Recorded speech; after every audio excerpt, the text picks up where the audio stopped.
'n besoek aan Jakobus. Ons lees Handelinge 21 vers 17 tot 26. Wanneer die groepie manne Jerusalem se poorte binnestap, kan Paulus nie help om te wonder hoe hy hier ontvang sou word nie. Sy eerste besoek in die stad na sy Damaskus ervaring was 'n katastrofe. Die gelowiges wou niks met hom te doen hê nie. Was dit nie vir dierbare ou Barnabas nie, dan het hy nie 'n enkele gelowige te siene gekry nie. Sy tweede besoek was ook maar 'n nagmerrie, want die gelowiges was bitter kwaad vir hom oor die dinge wat hy die heidene geleer het tydens sy eerste sendingreis. Hoe sou hulle nou reageer? Paulus word verras met 'n groep gelowiges wat hom egter baie hartlik met oop arms ontvang. Hy slaak 'n groot sug van verligting. Die volgende dag gaan Paulus in sy geselskap na Jakobus.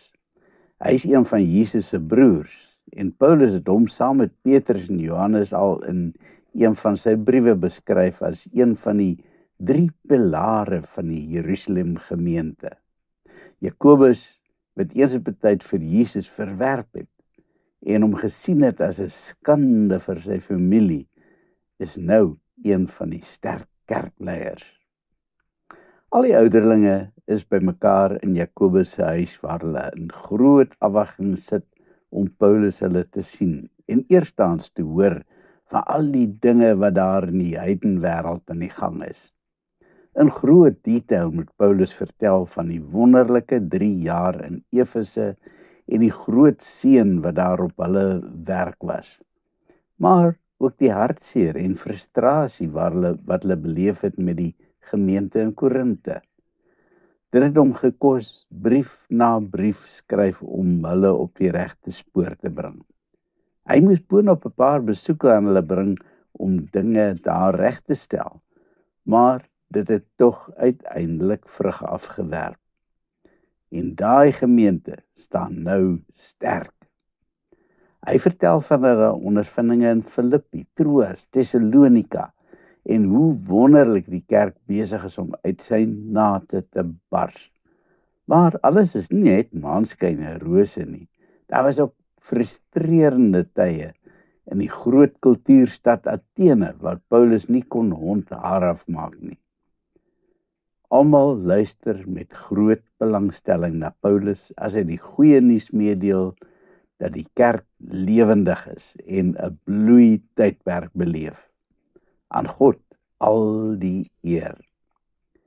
Die manne prys God oor al die dinge wat daar in die heidenlande gebeur. Maar dan is hulle baie bekommerd, want gerugte doen die ronde oor Paulus dat hy maar baie liberaal is in sy bediening. Stories lê die wêreld vol dat Paulus al die Jode in die heidenlande sou leer om van die wet van Moses af te sien.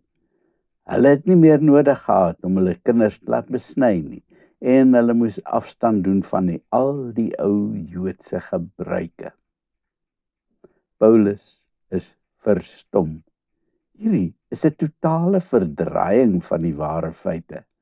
Hy het nooit aan enige Jood voorgeskryf wat om te doen nie. Vir die heidene wat gelowig geword het, het hy wel gesê dat daar net 'n paar Joodse voorskrifte is wat hulle moes respekteer, soos wat daar destyds op die groot kerkvergadering besluit is. Wat Paulus egter baie duidelik gestel het, is dat die onderhouding van die wet niemand ooit in die regte verhouding met die Here kon bring nie. So het hy dan ook baie duidelik in sy brief aan die gemeentes in Galasië geskryf. Galasiërs 3 tot 4. Die manne verstaan, maar hulle is steeds baie bekommerd, want hierdie gerugte oor Paulus lê die hele stad vol. Hoe gaan hulle maak om dit te besweer? Dan kom een kerel vorendag met 'n blink gedagte. Al wat ons moet doen is om Paulus iets te laat doen wat al die aandag op hom sal vestig. Iets wat sy lojaliteit sal bewys. Ons moet sy goeie naam herstel. Jakobus het die antwoord. Hier is 4 jong manne in die gemeente wat 'n Nasareer gelofte afgelê het. Die tyd het nou aangebreek dat hulle 'n offer moet gaan bring in die tempel om die gelofte te beëindig. Maar ek weet dat hulle dit nie breed het nie. Paulus, as jy bereid is om hulle te neem vir hulle reiniging en die koste sal dra, dan sal almal mos kan sien dat jy steeds lojaal is. Omdat Paulus uit 'n heidense gebied kom, is hy volgens Joodse voorskrifte onrein. Dit sou beteken dat hy self eers 'n reinigingsritueel moet deurgaan voordat hy in die tempel mag ingaan. Dit behels dat hy by 'n priester moet aanmeld. 3 dae later word hy met water besprinkel, as ook weer op die 7de dag. Daarna word hy sogenaamd rein verklaar. Paulus doen soos voorgeskryf en op die 7de dag neem hy die 4 manne en laat hulle hare afskeer volgens die voorskrif. Hulle hare word in die offervuur gegooi as teken dat hulle gelofte afgehandel is. Maar dan kom daar 'n groot probleem.